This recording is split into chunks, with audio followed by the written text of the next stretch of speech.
I'm back, bitches. Bitch! Fucking finally, holy shit. I'm back and better than ever. Gayer than ever. Yeah, so Blair, what's the big news? Okay, well, there's several items. Sure. First of all, and I don't even know if you talked about this on the podcast at all.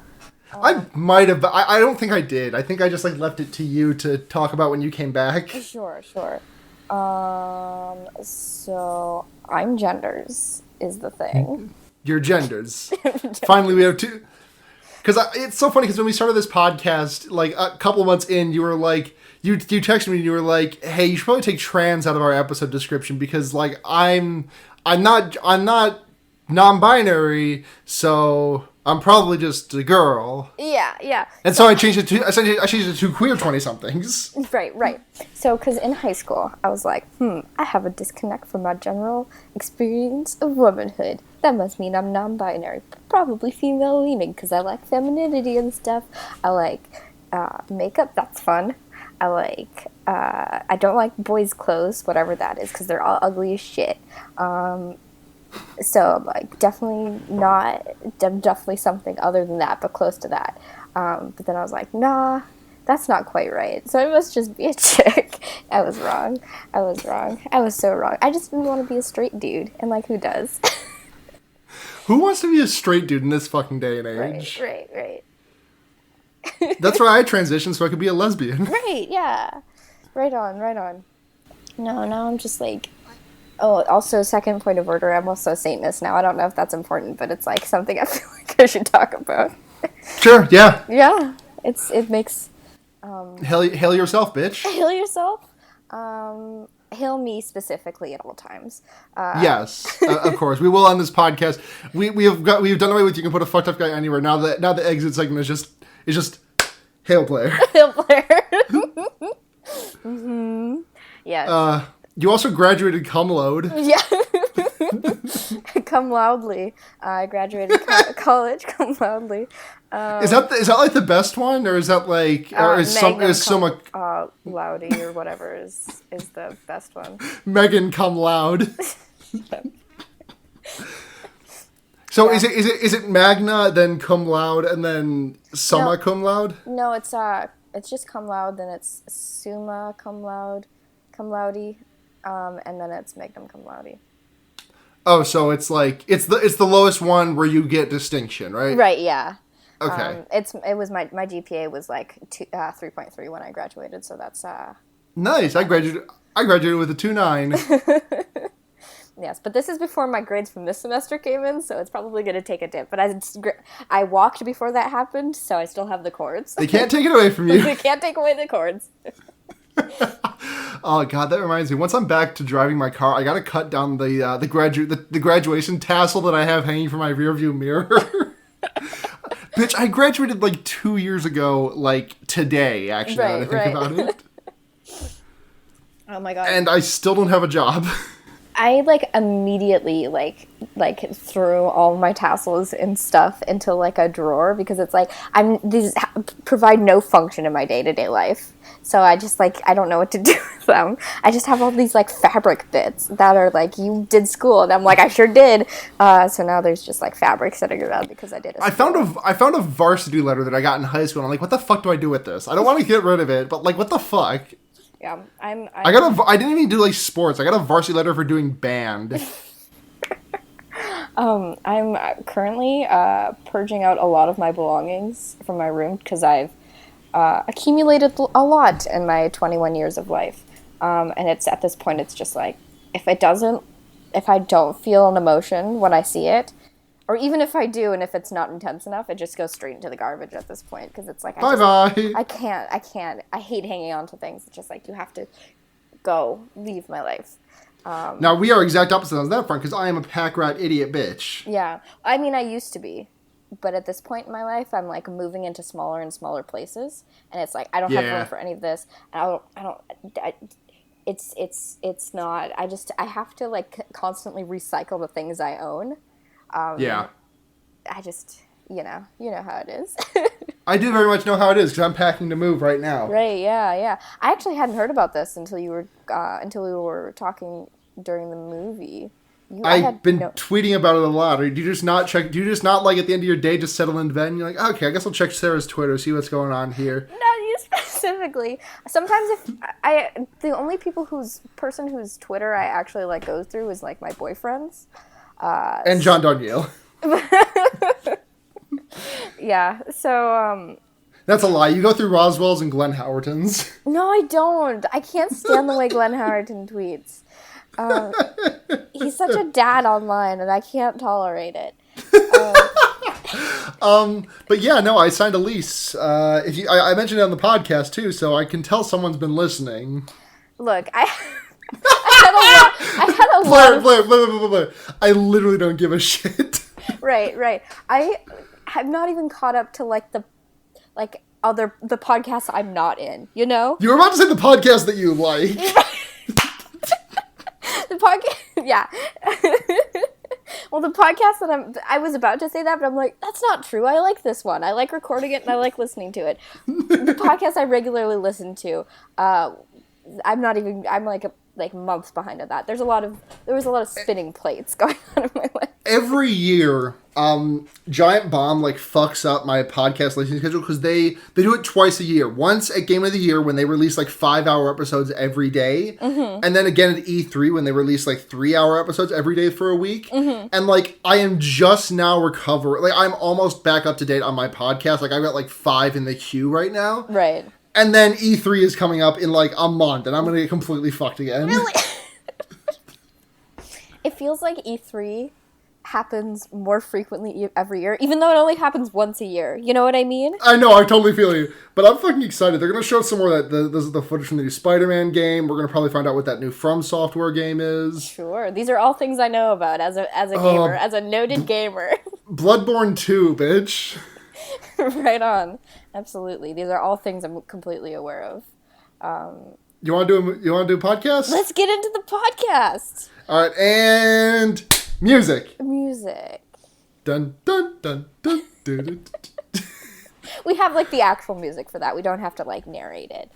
Yeah, we also have a much better theme song now. Oh, do we? Blair. Oh yeah, we do. Stay up. Fucking whatever. I'm dumb as shit. I graduated college and all the information I've ever had stored in my brain has oozed out of my ears. I'm dumb as shit. Okay, podcast now. Podcast now.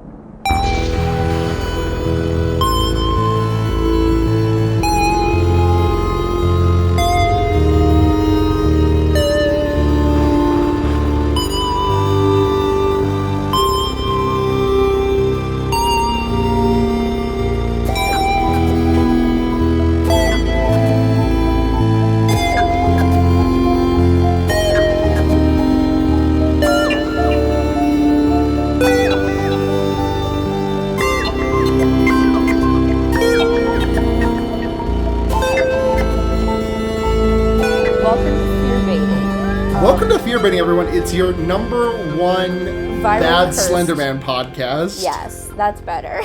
I mean, if you say viral curse, then we're just talking about Smiley. Is this in Smiley?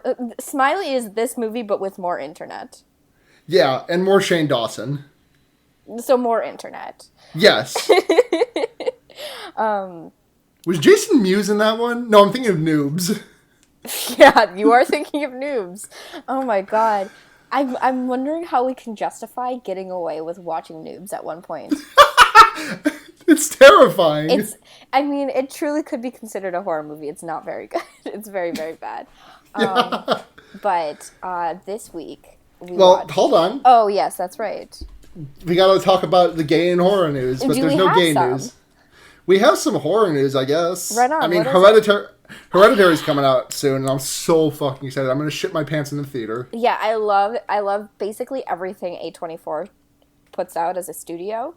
So whenever I see their logo, because I went to see A Quiet Place yesterday, and during the previews I saw A24, their logo pop up on the screen, and I grabbed my dad's arm and I'm like, I'm so excited for whatever movie this is gonna be. And then was it Hereditary? Yes, it was Hereditary. I was like, okay. I'm still very, very excited for this movie. I'm going to shit my entire ass in the theater. I have seen 2 horror movies in the theater in my entire life, and they were Get Out and It Comes at Night. Mm-hmm. Neither of which I would consider exceptionally, like, scary. In the moment scary. Right. I mean, It Comes at Night you could make an argument for, but that's much more like a almost cosmically terrifying horror movie. Right. And Get Out is a much more, like, nebulous commentary horror movie. Right. It's still scary, don't get me wrong. There are it's some not moments, like an adrenaline horror movie. It's more of like a dread horror movie. Yeah. Yeah. And Hereditary is going to make me shit my entire ass. Right, absolutely. Totally. Pet Sematary is getting a movie. Another one? Yeah. Right on. It's upcoming. Cool. John Lithgow's in it. Oh. Happy Death Day 2 is coming soon. No! Yes! Oh my god! I'm so excited. I loved Happy Death Day. We need to watch it at some point. It's so good. We have to... Okay. We have to have Stata on for that one specifically, because... Absolutely, yes. 100%. Yes. Oh my god. I'm so... You cannot even possibly fathom how happy I am to be talking about horror movies again. Like, yeah. As a thing I'm supposed to be doing. It's been 4 months. I'm just happy to have you back. So I was like run through the fucking gambit of like checking my list and being like, hey, you're on in 2 weeks, on in 1 week, on in 3. Okay, what are you up to? How's this weekend? Right. Now it's just me, bitch. Yeah, now it's just you. Oh my god. Because it's like I'll still talk about horror movies, but like it makes me the least popular person at the bar, you know? Like, yeah. This way I can, like, people, like, actually, like, want to hear what I have to say about The Bye-Bye Man, which I feel like, unless you have other news you want to cover, this is the time. We need to. Oh, yeah. Yeah, we watched so for Blair's return, we were going to do Lake Mungo, but then we realized next week is actually our 2 years. Mm-hmm. And we actually can't do an episode next week, I'm just realizing, because my sister's graduation is that weekend, and I'm out of town for the entire weekend. We'll figure something out. Sorry to drop that on you in the middle. I literally just realized that like seconds ago. That's okay. You know what? It'll work out. We'll figure it out. It'll work out. But worst case scenario, Lake Mungo will be in 2 weeks. Right. Yes. Which is probably what it'll be, frankly. Yeah. We were going to watch Lake Mungo, but then we're like, wait, we can't do this until at least 2 years have passed. Right, and then we're like, well, we were in the middle of doing movies from 2017, so... Let's watch perhaps the worst horror movie that came out in 2017. I was going to say, I suggested Wish Upon at first, and Blair was like, yeah, I guess. And I'm feeling to myself like, I mean, that'll be fine, I guess, but like that's like not emblematic of our podcast, like to have Blair come back with that. And then I realized The Bye-Bye Man came out last year. Okay, I don't want to sell Wish Upon short, because I did see that one in theaters by myself. Yes, I know. But it's not like the big flash in the pan garbage horror movie from last year. I do want to talk about it on this podcast because it is a eventually, blast yes. and a half. Yes. This but one was from just this week we watched making. The Bye-Bye Man. The Bye-Bye Man. No, Blair, how can you like give me your best attempt at doing the voice like this? The Bye-Bye Man. The Bye-Bye Man. Sounds great. You know what? I'm working on it. I'll get there. You know what? No, you gotta practice. Transition goals. Yeah. The testosterone will make you sound like the Bye-Bye Man. Right, yeah. That's what every man wants. Yeah. So the Bye-Bye Man opens with a one-shot sequence, like a single take or a single shot, and it's not like I just like I see this and I'm like, oh, they like my brain's just instantly drawn to It Follows, which is like on a technical level less impressive. The one in It Follows is, frankly, sure. because this one has a lot more going on. They've got to deal with like squibs and cleanups, and It Follows just has a girl running in a circle. But like I just think like the one from It Follows was better. Well, it's better because it exists within a better movie. Well, yes. But so this opens with Larry coming to talk to this woman, and he's like, did you say the name? Did you say the name? And she's like, I don't know what the fuck you're... No, I told my husband, but that's it. And then he's like, well, I guess I gotta kill you. So he shoots her, and then she shoots her husband, who for the added edge is crawling on his hands because his legs don't work because he's in a wheelchair. A kind of a truly horrifying moment for me. I was like, he went upstairs and Rick, the husband, was crawling on the floor, and I was like, and then I saw the wheelchair and I was like, this is like kind of like one of the true like eerie moments, like not eerie, chilling moments in the movie. The only one. Yeah, it was, but I feel like they weren't like going for that. I think they just wanted to like, we can make this guy, we can make him shoot a disabled guy. Right? Yeah. No, totally. Like I think this is like what we do on the Wonder Years, where like we actually are giving the movie too much credit here. Let it be known, I do not want to give the Bible-Man an ounce of credit, but my counterpart here, Blair, would like to tell you that the Bible-Man has merit. Okay, no, but also this first. Hey, okay, listen. This opening scene is the strongest one in the entire movie. It is. It's not great, but it's like it's decent. It's passable. If the rest of the movie was shot as well as this, I'd be like, yeah, okay. Yeah, or and it's like.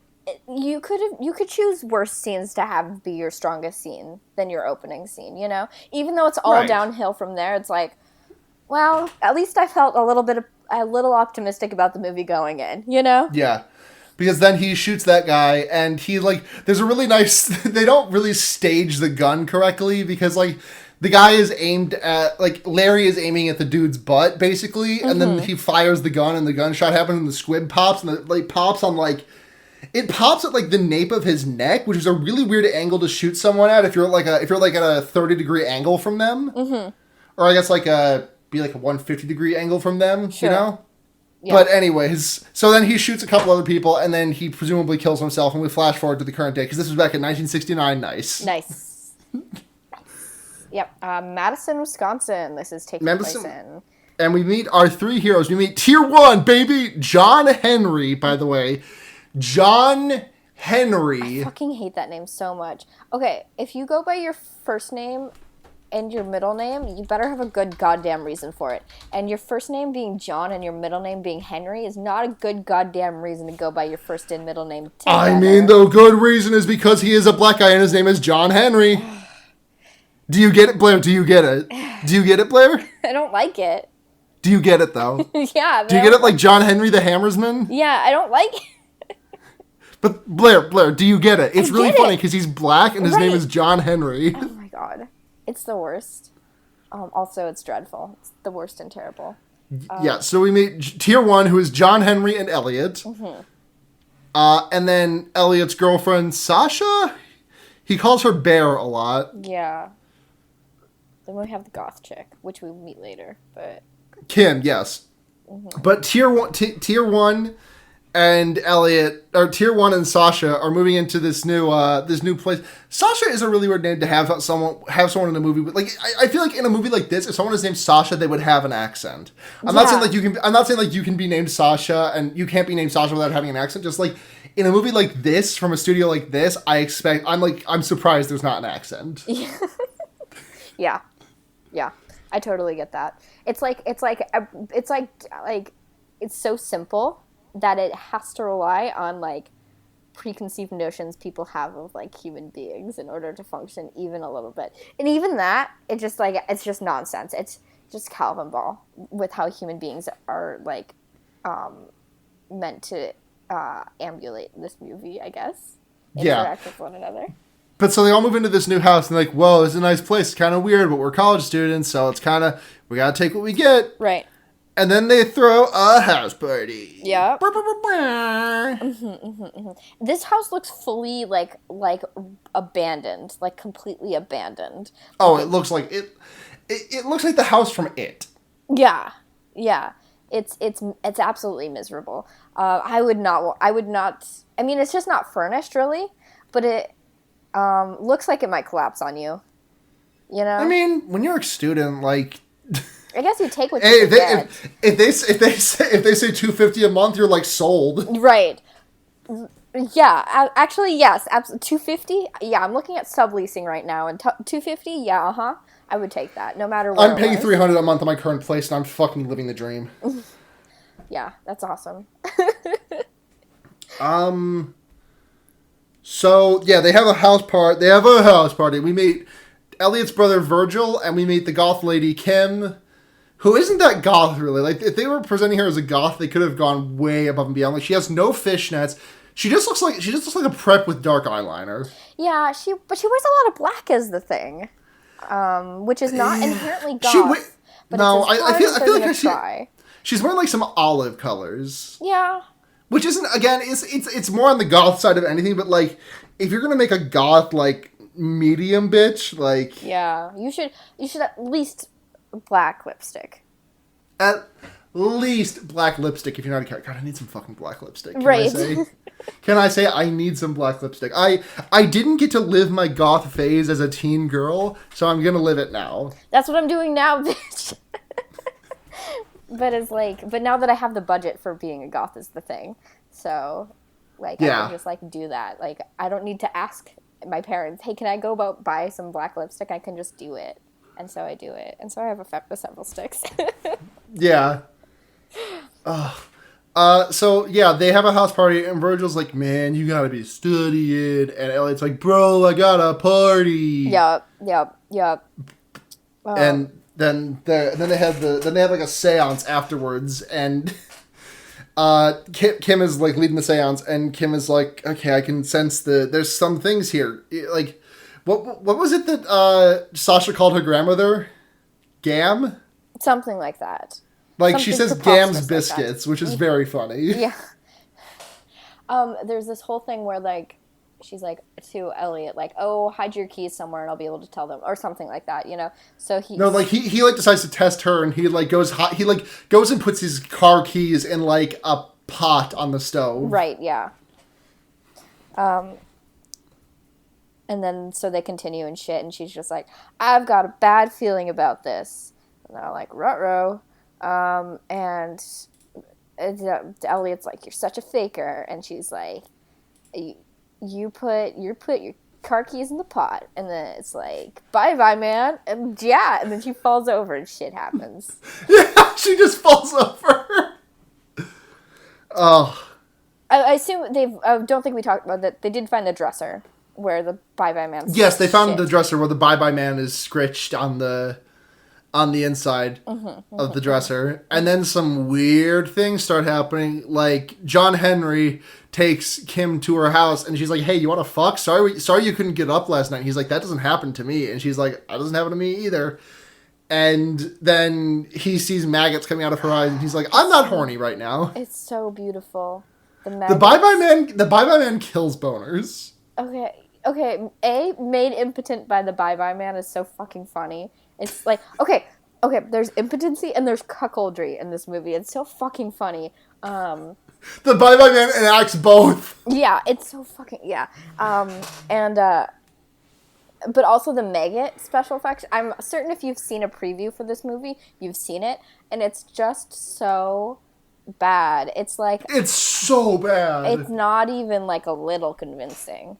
Like, there's not even, like, bulging or anything. It's just, like, it just, like, squirms out. There's just a little wiggler there, and then it's gone. A little wiggler. And then there's some in her hair that are very, very well placed there in the Adobe program of their choosing. Yes, absolutely. It just looks so bad. Like, they're not interacting. It looks like they got placed on top of a film still. Yeah. No, exactly. And he looks away, and then he looks back, and they're gone, and he's like, ooh, spooky. Get out of my car. Yeah. I gotta go jack off. Yeah. It's the only way he can finish now, if he thinks about it. Ooh, sorry, yawn. You're just gonna let that one sit? I had to yawn. I didn't hear what you said. Sorry. No, it's fine. We'll move past it. No, rewind. Let me hear that. Let me get that one more again. I may have said it's the only way he can finish, is if he thinks.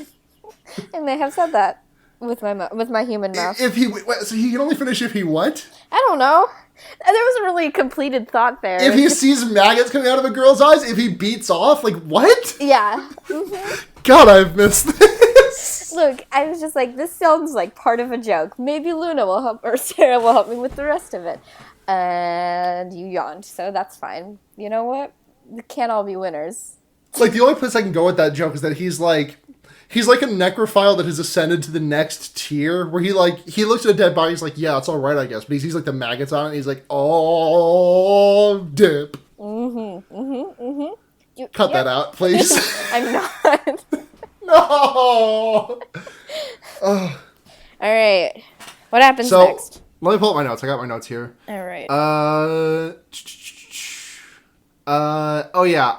Sasha, it's back at Tier 1's house. Where that is so fucking stupid, by the way. What does that even mean? Who are the other tiers? They're the best. Whoever the rest are, they're the best. Clearly they haven't met us. We are tier -2. Yes. Is that like, but is it a parabola? You know? Oh, so is like tier -2 equal to tier 2? Yeah. I mean, in that case, we're tier 0. It's true, because 0 is in the middle. Yeah. We're tier 0. Me, a centrist, 0.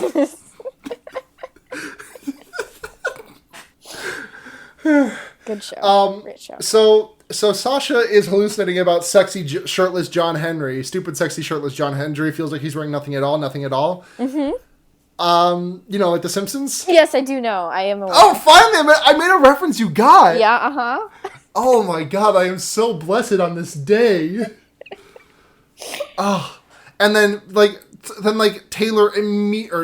Elliot immediately jumps to the conclusion that Sasha is cheating on him, like, in a second. There is no justification for it. And I know that's like the bye-bye man making him paranoid or whatever, but, like, there is nothing until he's like sure that they're cheating on him. Until he is sure that they are together, he does not. There is nothing that could signify it. Like, he has some hallucinations later about them fucking, right? But he's got nothing. He doesn't see anything until after he's certain that they were fucking. I assume that's just how men are. Yeah. I mean, you would know better than I would. Considering you are a man. Yes. I don't really have a jealous streak, so I don't know.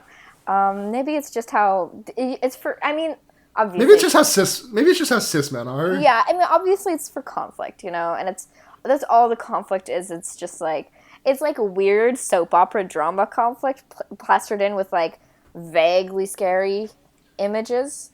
Yeah. And so, I think next they go to the library. No. This is, then, Elliot comes home and he's like, guys, there's no sound. Where is everyone? Mm-hmm. And he goes to the basement and he gets spooked by the bye-bye man. And then the door opens and Sasha and John Henry are there. And they're like, dude, we didn't hear anything. And Elliot's like, you were fucking. Yeah. I can tell you were fucking. You just held her arm to make sure she could, like, stop shivering. You were fucking. Mm-hmm. Mm-hmm. Fucking. Stop saying it like that. What, like fucking? Yeah. Like it physically pains you to make the word out of your mouth. I have to like bite my lower lip and just like build up as much force in there as I can. Fucking. Stop. Oh, good audio. Mm-hmm. Mm-hmm. And so he goes to the library and tries to figure it all out. And we get a nice flashback. Well, we meet Miss Watkins, who is the elderly librarian, and we figure out some things about the bye-bye man. And there's a couple of jump scares we got going on here, because we see John Henry in class, and he's looking at his phone, and he gets spooked by a jump scare on his phone. Yep. And then Elliot's in the library, and he's like, "Oh, bye-bye man, what?" And he's like, "My favorite thing in the world." I mentioned this to you during the show, during the viewing, but I want like a Tumblr page that is just like a database of every time a fake search engine shows up on like in a movie or a TV show. Because like Dexter has a really good one. I remember that one sticking out a lot. Yeah. But he just goes to like searcho.com. Yeah.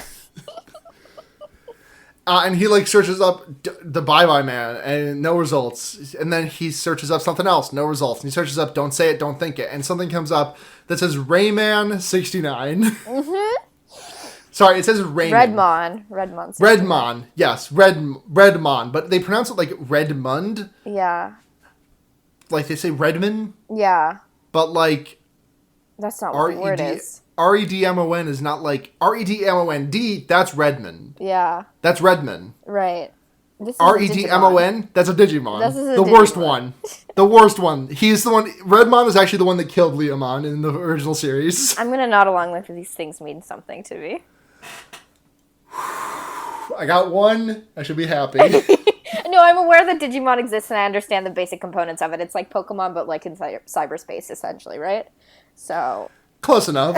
Yeah, I didn't watch these things growing up.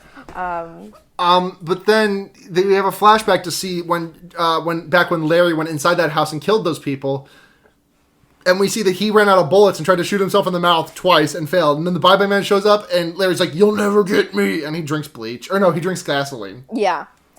It's fun. It's a good scene. It's very posy. Very, very posy. Yeah. Very fun. He does very much fall to the floor, like, dribbling blood and shit out of his mouth because he did drink gasoline. Yep. Mm-hmm. And he drank a lot of it too. Right. I mean, I don't know much about drinking gasoline.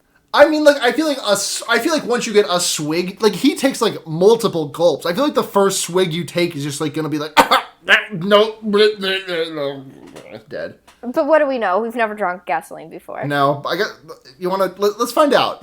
Let's do some science. I'm willing to do a lot of things for this podcast, but dying is not one of them. No dedication to the craft.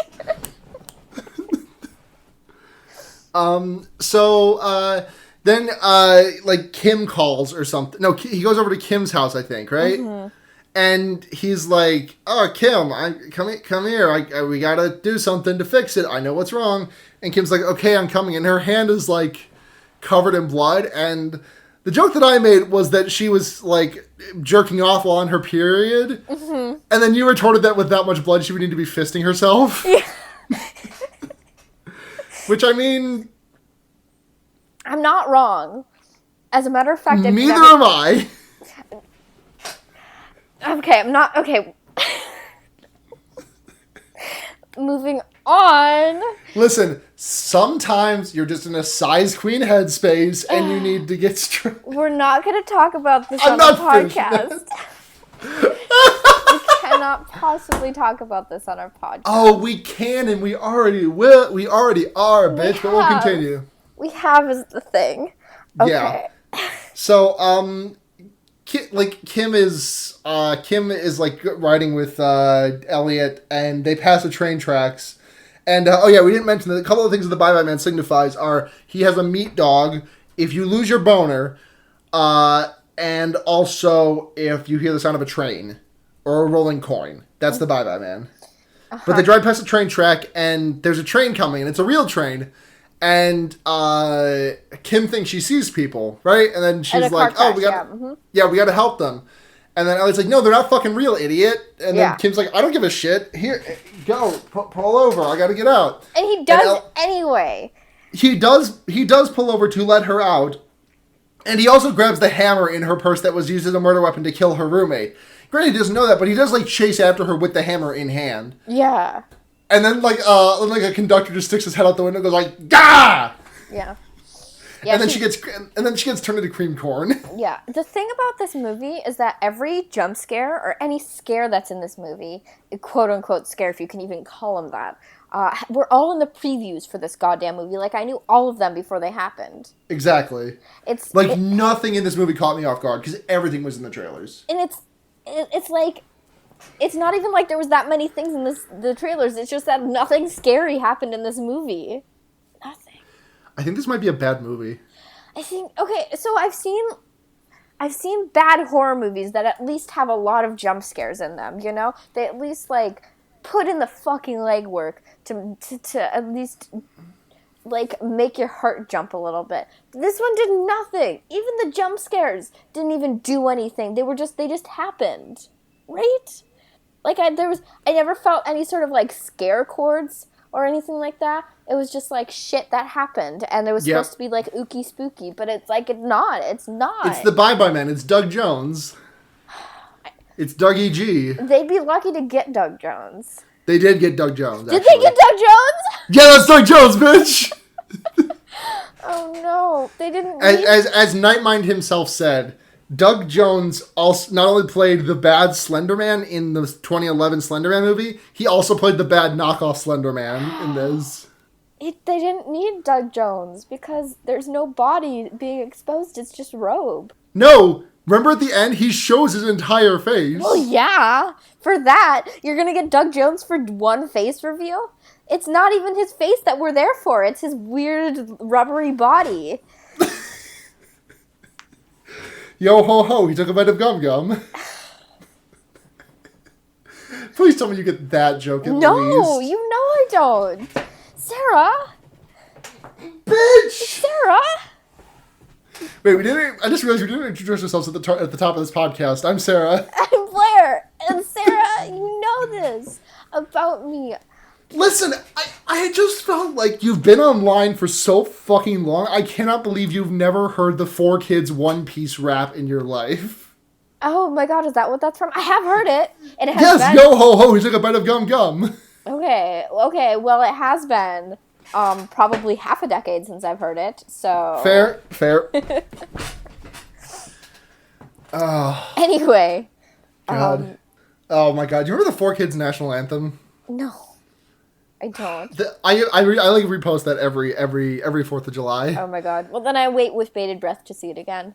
Yeah, which does remind me of this time that when I was very young, my dad caught me singing like those stupid those quote fucked up nursery, like I love you, you love me, let's gang up and kill Barney, right? Like that shit. Yeah. And he caught me singing that to myself, and he was like, "What would you do if I was like, oh, say, can you kill everything you see?" Like verbatim, that's what came out of his mouth. That's so fucking funny. It's even funnier in the context of it, like, potentially being a warning or whatever, you know?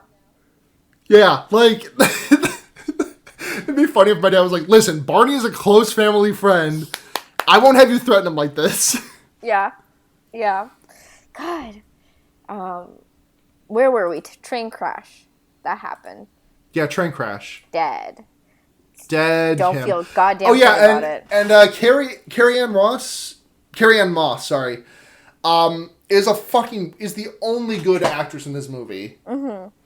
Like, they completely waste her. Mm-hmm. I was shocked to see her, personally. Because no one else in this movie is anybody. Except for Doug Jones. Yes, except for Doug Jones, but like, I mean, that's kind of like an unsaid kind of thing. Like, if Doug Jones is like the only known quantity in the movie, you can still kind of just say no one in this movie is anybody. Not to say that Doug Jones is a nobody or anything, just like, you're not going to see like Doug Jones in like this, and then you watch like The Shape of Water, and if you don't know who Doug Jones is, you're not going to be like, oh yeah, that guy. Right, yeah, because But like if you watch The Matrix and then watch this, you'll be like, oh hey, it's Trinity. Right, yeah, exactly. God, what the fuck is she doing here? Honey, you can get so much better work. You were in The Matrix. This is a good movie. You did that. You look real bomb in it. God damn it. Shit. So, Elliot gets interrogated? No. There's shit going on. A girlfriend's there. And she's been feeling cold all the time, right? That's the thing. So at one point she goes into this greenhouse, and I'm backtracking just a little bit for context. Yeah, and then the screenwriter, I said the director, but the screenwriter actually shows up in this scene. Yeah. He like works in like a flower shop thing, and then she's in the greenhouse, and then he's like, it's really hot in here, and she's like, it's freezing, and it's like, well, I wonder if something suspicious is going on here. Something a little strange, perhaps. It's very, very on the nose, I guess is my point there. So she's still all bundled up when she shows up at the place, and it's nighttime now, and there's a bunch of like police cars and shit. And and the cops are like, hey, this girl's roommate is dead, and also the train conductor saw you running after her with a hammer. So you're probably the murderer. Come with us to jail, please. And he's like, well, shit. Yeah. And they have an interrogation scene where she is like, the truth is always right. And he's like, oh yeah? What about if you saw like a school massacre and then your kids asked how your day was? Would you tell them, or would you be like, no, I love you? And she just says, I would hug them. Yeah. It's like, wow, this is so really fucking stupid. It's really so deep. Emotionally impactful. I'm really glad. Honesty is not always right. And anyways, they let him go because Kim had left a suicide note, thankfully. Yeah. Because she killed her roommate and then like killed everyone. Mm-hmm. Like planned to, at least. Yeah. Until what's his face interrupted her, I guess. It's a lot of fun. Oh yeah, tons of fun. So it's just more nonsense. So Elliot goes to meet the woman, Larry's ex-wife, widow, and she like talks about how like she found him in her house, like, scratching, like, don't say it, don't think it, onto the walls and shit, and, like, huddled in the corner, and, like, how he was, like, freaking out and shit, and, eventually, like, this is before he killed everyone, obviously, but it's like, wow, and then Elliot's like, well, how did you survive? And she was like, because he didn't fucking tell me. And then she gives him a gun, and she's like, kill yourself, or kill everyone else and then kill yourself. And he's like, well, no, I can just overcome the fear, and then I'll be all set. Yeah. And then she lights on fire, and he's like, no, this isn't real. And she's like, not on fire anymore. Yeah. Mm-hmm. It's a lot of that. It's like, you can't really take anything that happens at this point, like, that would have actual consequences, unless, I guess the instances where they, like, kill someone, but then it turns out not to be the person that they thought they killed, which doesn't really happen, or, like, hurt someone, which doesn't really happen as often as easily exploitable as that would be. The only time it happens is when Elliot thinks he's being cucked by John Henry, and then, like, smacks him in the side of the head with like, baseball bat. Bat. But so Miss Whitney, Miss Whitman, Miss Whitman. Thank you. Is it that? She calls I'm not sure. Something like that. She calls up Elliot, and she's like, "Oh, I'm having the strangest thoughts, Elliot. We should meet up." And he's like, "Fucking whatever. I can't talk. Bye." Mm-hmm. And then camera pans over, and, like, her children's dead bodies are on the floor. Yeah. Spooky. Ooh, spooky. Anyway, she's driving away from old lady's house, and he fucking just, like, creams her with his car. Oh my god. He drives through a fake ghost of John Henry, and he's like, ha! And then he turns around to look at the ghost that isn't there, and he turns back around, and then Miss Whitman's is in front of the car, and he destroys her, and then he careens off the road himself. Mm-hmm. A lot of safe driving practices in this movie is what I'm noticing. Yeah. Just in general. So that happens. And then they end up in the house again. And there's, like, a lot of, like, I don't know, like, people, like, fighting each other. It kind of blurs together to me, honestly. Yeah. The climax just keeps going. You know? And then the falling action also just keeps going. So it's, like, kind of hard to give a shit. So they're sprawled. Everyone's fighting, but everyone thinks they're someone else when they're fighting, right? Yeah. Yeah. And then Sasha ends up with a bullet in her head, and Elliot also shoots himself after the Bye-Bye Man comes to collect. Yeah, we see the Bye-Bye Man, his whole face and everything. Not even scary. He looks like Deadpool. Like, he looks like Ryan Reynolds as Deadpool. Like a smoother Deadpool. He's got the smoothest brain of all. It's just and then Virgil comes over with his daughter, Alice, who showed up in the movie earlier. We forgot to mention her. And then Elliot blows his brains out. And then his own brains out. And then on the drive home, there's, like, this false scare because, like, Elliot had thrown the dresser out the window, and Alice had found it and tried to, like, and Virgil's like, what did it say on the inside? And she's like, Daddy, I can't read in the dark. What am I, a flashlight? It's so bad. Not only is it, like... Which is literally what she says. It's verbatim what she says, and it's, like, so bad. It's, like, the weakest... I mean, we can... I can't even tell if the kid is fine. I'm not, like, trying to, like, rate the kid. Just, like, that script is garbage. Yeah, no, I was going to say, like, I can't even tell if the kid is a good or a bad actor because she's given the most inane bullshit to work with. Like, this kid is, like, what? Like, 8, 9, give or take, in the movie? Probably maybe a little younger, that. 6 or 7? Sure, yeah. Like, she's written like a 4-year-old. Yeah. It's I almost, when she said I can't read, I was like, oh, so how old is she supposed to be? Then they're like, what am I, a flashlight? It's just so, like can you believe this guy? I expected a laugh track to play and the Full House closing theme to start playing. Like, it's no, but No, but then we get to the end of the movie, which infuriated me because John Henry survived it, and Carrie Ann Moss is trying to talk to him, and he'd be like, I'm listening. What are you going to say?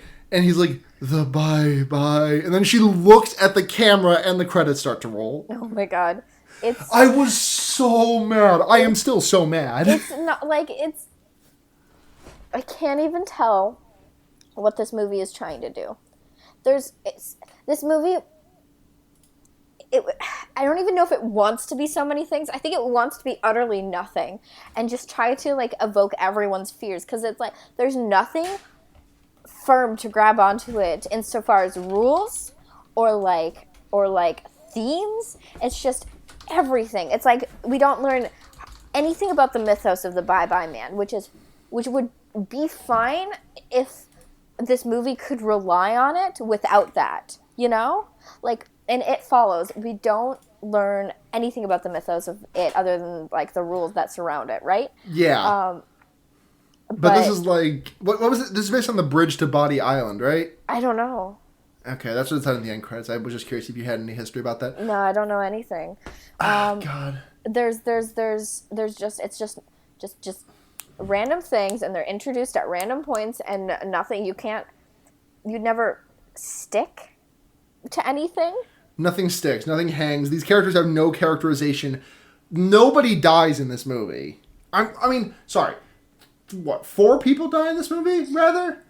It doesn't feel like a bloodbath, because you don't feel like you give a shit about any of the characters.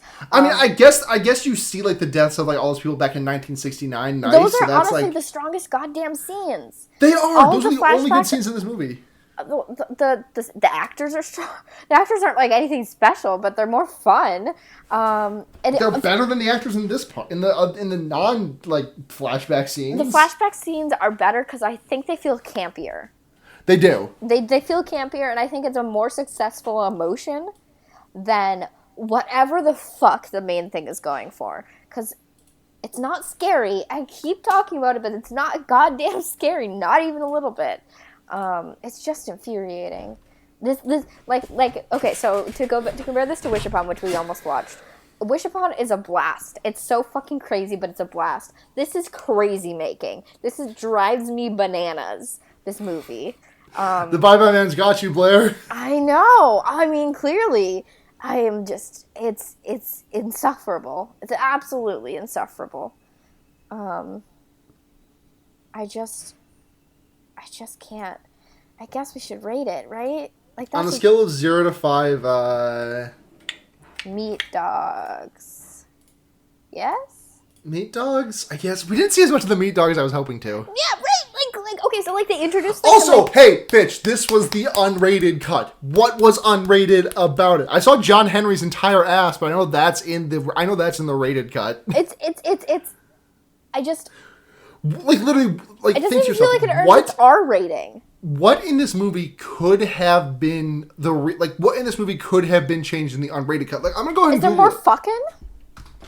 Is there just more fucking? No, that's in the movie. That's in the rated cut. I don't know that. Oh my god. I'm gonna look. I'm gonna look. Okay, because... Okay, for starters, the original was PG-13. Then why... Okay. So, unrated cut. Here's a couple of differences. Is it anything? We don't get that opening scene in the rated cut. You mean the strongest part of the movie? We don't get that? Oh my god. From what I'm reading, yeah. Look, I mean, we get implicationally interesting, but we don't see him, like, ice his 2 neighbors. I can't even imagine having seen this in the theaters. The strongest part of the movie, the only part that I kept thinking about, like, at least this movie isn't fucking shit terrible, is not in the version I would have seen if I saw it in the theaters. Oh, the dick shower curtain. That's in the unrated cut. Okay, cool. Yeah, because there's a shower curtain with the fisherman getting his dick sucked. I don't know. It's just the thing about this movie is that it introduces things and then they happen for that one point, except for the general rule of don't think it, don't say it, and then it moves on, just slips on past it. Yeah, it looks like the only major edits were like the gory or flashback scenes. Well, let's rate this bitch. On a scale of 0 to 5 meat dogs, what would you give this film? I gotta give it. This wasn't even like fun. It's like a 0.5 meat dog. I'm gonna give it a 1. Because I like some of the things it does, and also I don't feel like it's not an irrevocable garbage. Okay, no, sorry. You do not see John Henry's bare ass in the unrated cut or in the rated cut. If this was R, you would have seen his bare ass. Like, this could have been an R. This could have easily been an R. Okay, so that's the thing about horror movies that are coming out. It's that they wish they should be R movies because they just fail at being effective. It's okay, so you can make a scary PG-13 movie, right? Easily. But they're not coherence. Smart enough Coherence. To do that. Coherence was probably rated like. I mean, it probably had some like language that made it have to be an R. But like, if you take out the language of Coherence, that's a G. That's a PG movie, and it's one of the scariest movies I've ever seen in my fucking life. Yeah, it's you can. They're just not smart enough to do it, so they withhold the only things that are going to actually make it scary within their language. So like teens can watch this movie, but then you've just made a bad movie. Yep. You want to get into some questions? Yes, let's. This question from @Pidmon. Would Backstreet Boys concert be a secret victim harvesting cult set up by the Bye Bye Man? I don't really have an answer. This one just made me laugh when I read it. It's good. It's good. It's really good. It's Thanks, fun. Jasmine. This one from @hey__ what's up? What if it was Bye Bye Man? B-I man. Send tweet. Bye Bye Man, but woke. I want to say we skipped over this, and I don't think we went in depth on this. That in one of the flashbacks, we find out that like the Bye Bye Man is responsible for every time a person snapped and killed a bunch of people. Mm-hmm. So like, Son of Sam, that was the Bye Bye Man. Charles Manson, apparently. Columbine, more like Bye Bye Man. No, it's bad. It's so bad. But anyway, sorry. This one from @Sprite__Pepsi. Welcome back, Blair. Also, what if Bye Bye Man get biped? Look, I know we all have fun here. Thank you, B. Yes. I don't know if you had a chance to listen to the episode, but B's audio came in so messed up that it literally sounded like I was speaking to someone like through a ham radio, and it sounds fucking awesome. If I could replicate that sound for every episode of this podcast, I gladly would. Oh my god. This one from @Minerva's Den. How humiliating do you think it would be for you to get killed by the Bye Bye Man? I mean, yeah, like that's like the most humiliating way to die in the world. Like you see your friend's naked ass and then you blow your own brains out. Right. I just, it's just a bad scene. They're so dumb. They're just so dumb. They're just the dumbest. They're so dumb. Nudity Seda wants to know the hello man. Thank you. I love you both. I love you too, Seda. Everyone's just, these aren't even questions. These are just people like, I have a joke, but hold on. It's like, hold on, y'all. Yep. I have a joke about the Bye Bye Man. And you know what? I appreciate it, and I love it, and I love all of you. This one from @Foxhole Monster. The Bye Bye Man versus the evil thing from The Haunting Hour. Which would win in memorability to go on haunting people badly? Have you seen The Haunting Hour? I have not. I haven't either. Well, I say Bye Bye Man. Just because he's our sponsor, we kind of have to side with him. Don't say it, don't think it, don't miss it on Blu-ray. Bye Bye Man. Here's one from Alec214. Can you two just take turns saying the pee pee poo poo man for me? I'm a patron, so you have to. Thanks. I love you. I love you. I'll take first crack at this. Yes, we love you too, Alec. I'll take first crack at this. You have to do it in your voice. You have to do it in the voice, by the way. Okay. The pee pee poo poo man. The pee pee poo poo man. Pee pee poo poo man. Pee pee poo poo man. The pee pee poo poo man. I'm done. We can't do this. Okay, yeah. Unlistenable radio. This one from Seda. Hey guys, so the hello man. Thank you. Again. Thanks. That's it for questions. Fabulous. Oh my god. So how you feeling on your first week back? It's good. It's fun as shit to be back. We have to do recommendations. Do we still do that here? Yes, we do. Okay. Let's do that. Would you like to go first? Because I have something lined up. I don't have anything right now. All right. So I actually don't know if I've ever recommended this before, but I did rewatch it. Always Sunny in Philadelphia? No, I did recommend that one. I know that. Yeah, that's true. No, this was like the first thing that I really got deeply invested in, like as like a teenager and shit. I rewatched Orel, which is kind of like a satirical, like Davy and Goliath sort of vibe sort of thing. If you know like adult comedies and dramedies and shit like that, you probably are familiar with it and have probably already watched it, but it's real fucking good. The jokes don't quite land like they used to, but the fucking heart-wrenching bullshit that comes out of it catches me off guard, even though I know it's coming every time. It just kind of like hits me right in the chest. It's also the animation in it for like stop animation. It's just so fucking impressive for what it is. It really like puts to shame every fucking adult cartoon that phones in their animation. Because like this show managed to have like really impressive writing and look really visually impressive at the same time. So and it's really important to me because it's like where I met a lot of my good close friends now. So yeah, watch more Orel. It's good. Thank you. My recommendation this week is fuck.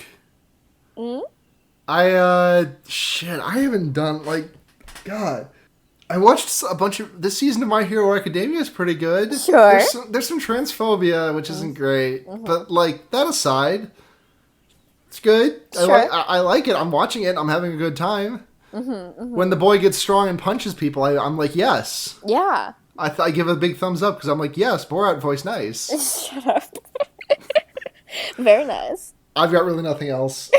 My recommendation to you is get out of your house because if you break your leg, you're going to be housebound for a month and a half. I'm literally going on a walk as soon as we're done recording this podcast. I'm so jealous. I just want to go for a walk around the block. I'm sorry. Hopefully I start PT soon. So thank you, first of all, to our patrons, which if you want to get shouted out in the podcast, you can donate to us at patreon.com/fearbitting. You get access to early episodes, any bonus content we do, polls, which we will be getting back into. That's patreon.com/fearbitting. So thank you to Michael Kaiser, Sophie, Alec, Paul Bechtel, and Twitter user Sophie Altergeist for your support. If you want to check us out at Fearbaiting on Twitter, fearbaiting.tumblr.com, fearbaiting@gmail.com. Thank you as always to Seda for our incredible intro and outro music. You can check out more of their stuff over at gaygothvibes.online. If you want to check out our sister podcast, that would be The Wonder Years, which is finally going back to its book reading, which is with Blair, current host of this show. Say hi, Blair. Hi. And also, friend of the show, Seda, is staying on to talk about the books with us some more. Yeah. And I'm fucking pumped. Yes. And if you want to find me at GayestLulu on Twitter, at chiesautonakas.tumblr.com. Check out my sister podcast, Henry Kissinger's Pokemon Going to Die, Not a Threat, Just a Fact. It's a leftism podcast, and we have a great time. This last episode was very good, because we talked about truck dick. As opposed to truck nuts. A truck that can fuck. Absolutely. If you want to find me on the online, I've made it very easy for you all now. I'm just Blair Kitsch everywhere. That's BLAIRKITCH. You got rid of P-Fight? Yeah, I got rid of P-Fight. I'm so sad. Yeah. It's just my name. It's just my name now. I'm real boring. So yeah, I'm everywhere. If you just search me for that, and you'll find me. You can find the fan fiction I've written because it's all under that too. So. All right. I think that's going to do it for this week's episode of Fear Baiting. Blair, it's great to have you back. Yeah, it's good to be back. Hell yeah. So until next time, I'm Sarah. I am Blair. And remember, hey, you can put a fucked up... Oh, I was going to say that. I was hoping you were going to say it when I said that. No, me. I say it. You can. I was going to say it at the same time. Me say it. Blair say it. You can put a fucked up guy anywhere. Fuck you all. Good night, everyone.